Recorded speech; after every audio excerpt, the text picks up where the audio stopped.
সম্মানিত সভাপতি অধ্যক্ষ ফারুক উদ্দিন চৌধুরী,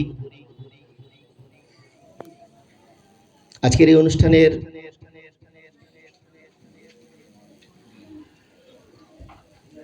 প্রধান অতিথি আমাদের চুনারুঘাটের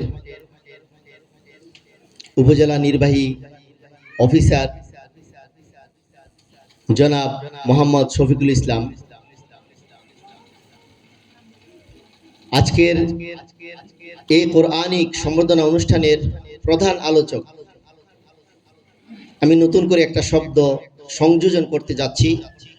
সিলেট বিভাগের পক্ষ থেকে একটি নতুন শব্দ, নতুন একটা উপাধি, নতুন একটা ডিগ্রি আমরা সিলেটের পক্ষ থেকে যাকে দিতে যাচ্ছি, শব্দটি হচ্ছে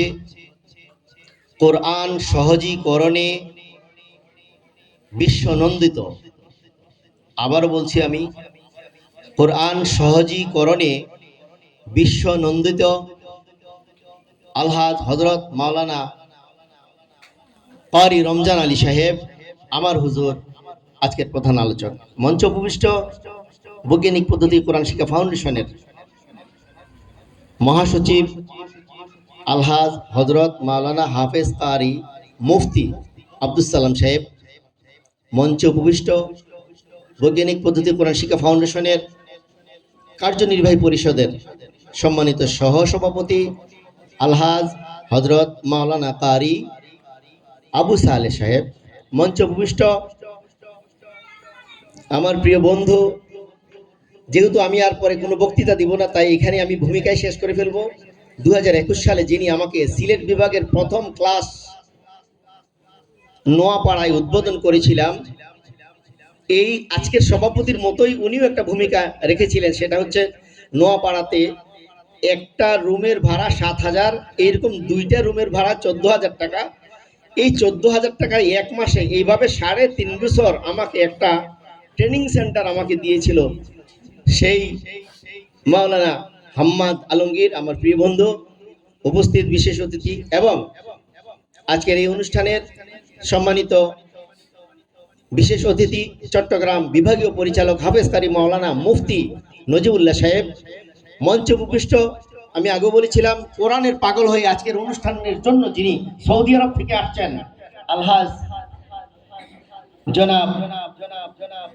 ফরিদ মিয়া সাহেব, মঞ্চে উপবিষ্ট আমার সম্মানিত আজকের এই সভাপতি সাহেবের প্রিয় বন্ধু, আমারও প্রিয় বন্ধু এবং আমারও প্রিয় ব্যক্তিত্ব জনাব আলহাজ নুরুল ইসলাম তুতা সাহেব, এবং মঞ্চে উপবিষ্ট আমাকে যখন থেকে এই কোরআন শিক্ষায় দেখেছিলেন, দেখেই যিনি পাগলের মতো আমার কাছে ছুটে আসছিলেন এখানে প্রথম অনুষ্ঠানে। আজ এই অনুষ্ঠানের মালিক পক্ষের একজন কোরআন পাগল, কোরআন প্রেমিক আলহাজ হযরত মাওলানা আথার আলী সাহেব, মঞ্চে উপবিষ্ট যিনি 21 জন শিক্ষিকাকে ঢাকা নিয়ে ট্রেনিং করে আসছেন এবং যিনি আমাদের হবিগঞ্জের প্রধান শিক্ষিকা অর্থাৎ বড় উস্তাদজির আব্বা আলহাজ জনাব সিরাজুল ইসলাম চৌধুরী, মঞ্চে উপবিষ্ট আমাদের এই চুনারুঘাটের ব্যক্তিত্ব, সুনামধন্য ব্যক্তিত্ব এবং আমাদের সদর হসপিটালের বড় ডাক্তার সাহেবের আব্বা আলহাজ হযরত আলহাজ জনাব খুরশেদ আলম মাহালদার সাহেব এবং অন্যান্য ব্যক্তিবর্গ, আমি সবাইকে কোরআনের পক্ষ থেকে মোবারকবাদ জানাচ্ছি। আপনারা যে কোরআনের অনুষ্ঠানে এসেছেন, আমি আমার অন্তরের অন্তঃস্থল থেকে আপনাদেরকে ধন্যবাদ জানাচ্ছি।